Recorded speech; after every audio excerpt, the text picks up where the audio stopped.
If you love sushi, then you're going to love my low-carb, keto-friendly sushi bowl.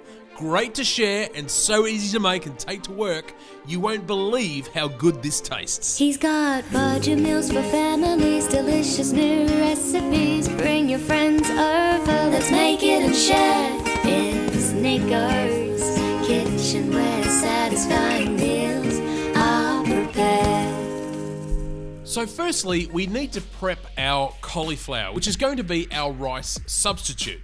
Now, I'm going to cook the cauliflower florets in the microwave. So place them in a bowl and add in a small amount of water, cover it with cling film and cook in the microwave for 10 minutes or until tender. Bring them out and drain off any excess water. Place the florets into a food processor and just pulse them until it breaks down to the size of rice. Don't take it too far though, or you'll end up with a cauliflower puree. Leave to one side while we get started on the other fillings.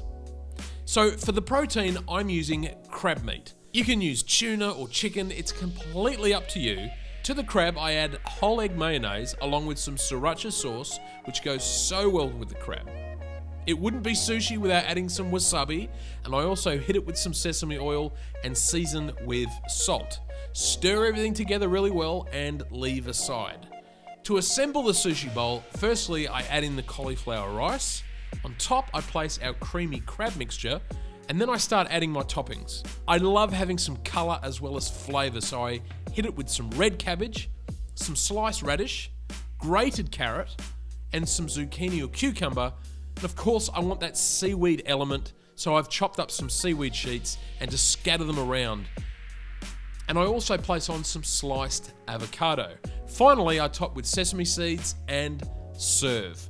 So many textures and wonderful flavors. You can make this a large or small portion. It's completely up to you, and it makes for a great lunch to take on those busy days at work.